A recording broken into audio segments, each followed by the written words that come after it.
আজ অনেক দিন পর ক্যামেরার সামনে বসলাম। সত্যি কথা বলতে কি বলুন তো, এখন আর কিছু ভালো লাগে না, ইচ্ছা করে না। একটা দিন ছিল যখন সকালবেলা উঠে ভাবতাম আজকে সুন্দরীকে আনতে হবে, সুন্দরীকে এই খেতে দেবো, সুন্দরীকে ওই করব, এই ভিডিও করব। এখন আর কিচ্ছু ভালো লাগে না। আজকে বাড়িতে আমি পুরো একা। আজ অনেকদিন পর মিমি আবার স্কুল গেছে, আপনাদের দাদাভাই কাজে বেরিয়ে গেছে। বাড়িতে সম্পূর্ণ আমি একা, বিশ্বাস করুন।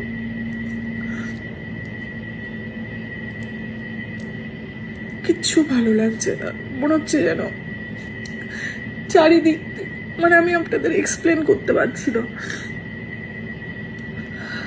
এত কষ্ট হচ্ছে। কারণ এইরকম ভাবে আমি কোনোদিন থাকতে হবে সেটা আমি কোনোদিন কল্পনা করতে পারিনি। অনেকবার ভেবেছি বা আমরা বাড়িতেও আলোচনা করেছি যে বাড়ি বেচে দিয়ে আমরা অন্য কোথাও চলে যাব, কিন্তু আমার বাড়ির যেই বাচ্চাগুলো, এগুলো তো একজন বা দুজন না যে আমি সঙ্গে করে নিয়ে যাব। অনেক সুন্দরীরা আছে, তাদের ফেলে আমি কি করে যাব?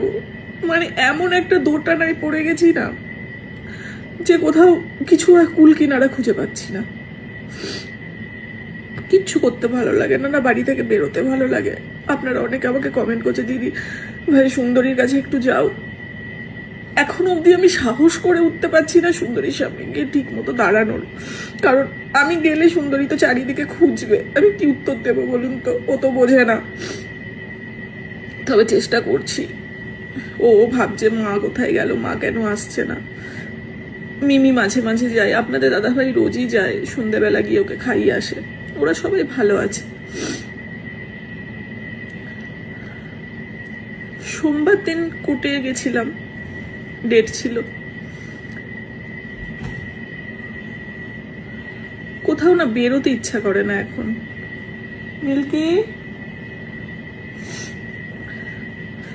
বেরোতে ইচ্ছা করে না, কারো সামনাসামনি যেতে ইচ্ছা করে না। বিভিন্ন মানুষ যখন চিনতে পারে, সামনে এসে বিভিন্ন প্রশ্ন করে, সেই প্রশ্নগুলোর উত্তরও আমার দিতে ইচ্ছা করে না, বিশ্বাস করুন। তার মধ্যে কিছু কিছু মানুষ আছে, দিদিভাই কি হয়েছিল একটু খুলে বলুন তো, বলুন তো। এগুলো আমি কি খুলে বলবো? কিছু মানুষের এতটাই মানে একটুও বোঝে না যে কি প্রশ্ন করতে হবে, কি কখন কি মুহূর্তে কি কথা বলতে হয়।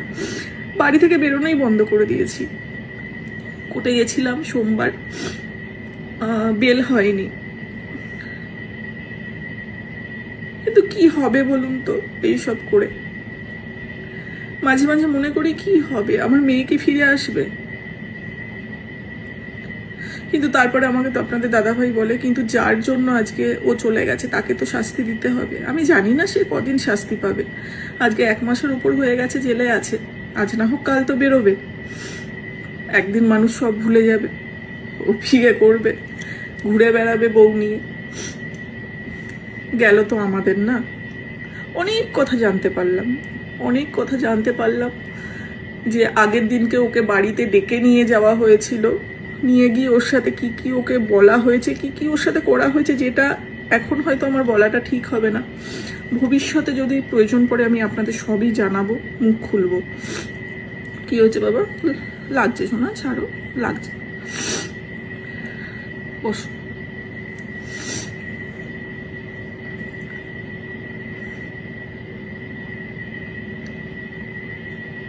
সত্যি কথা বলতে আমাদের ফ্যামিলির প্রতিটা মেম্বারের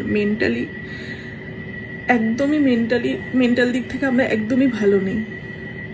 না মিমি, না আপনাদের দাদাভাই, না আমার ভাই, না আমার মা, কেউ নেই। কারণ আমাদের পৃথিবী জুড়ে শুধু সায়নই ছিল। আর ও মানে এতটাই ভেঙে পড়েছিল, বা কতটা একটা মানুষ কষ্ট পাওয়ার পর এরকম একটা ডিসিশন নিতে পারে।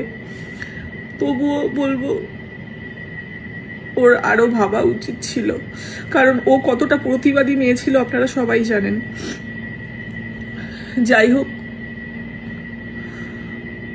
শুধুমাত্র মিমির মুখের দিকে তাকিয়ে, আমার বাচ্চাগুলোর মুখের দিকে তাকিয়ে আমি জানি আমাকে শক্ত হতে হবে, কিন্তু বিশ্বাস করুন আমি পারছি না, কিছুতেই পারছি না। কোর্ট কি শাস্তি দেবে তো জানি না আমি, তবে ওপরওয়ালা তো আছে। যে জিনিসগুলো, যে কথাগুলো আজ আমি জানতে পেরেছি, যে ওর সাথে কি কি করা হতো বা করা হয়েছে, ভগবান তো ক্ষমা করবে না। আইন কানুন ক্ষমা করলেও ভগবান ক্ষমা করবে না। তিলে তিলে তো মরবে। এক মায়ের অভিশাপ। আমার মেয়েকে আমি কোনোদিন ফিরে পাবো না, তবে আমি জানি কোনোদিনও ও সুখী হবে না।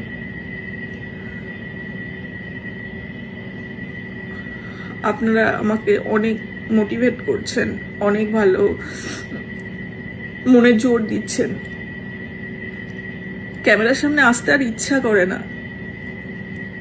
একা রয়েছি, কিছুই ভালো লাগছে না, মনে হচ্ছে। যাই হোক, মানে যখন আমি একা থাকতাম না, আমরা এরকম হয়তো মিমি স্কুল চলে গেছে বা আপনাদের দাদাভাই কাজে বেরিয়ে গেছে, বাড়িতে সায়নের কলেজ নেই, তো আমরা দুজনে প্ল্যান করে কোথাও না কোথাও বেরিয়ে পড়তাম। হয় শপিংয়ে যেতাম, নাহলে সিনেমা দেখতে চলে যেতাম, না হলে পার্লার চলে যেতাম। আর হবে না সেগুলো।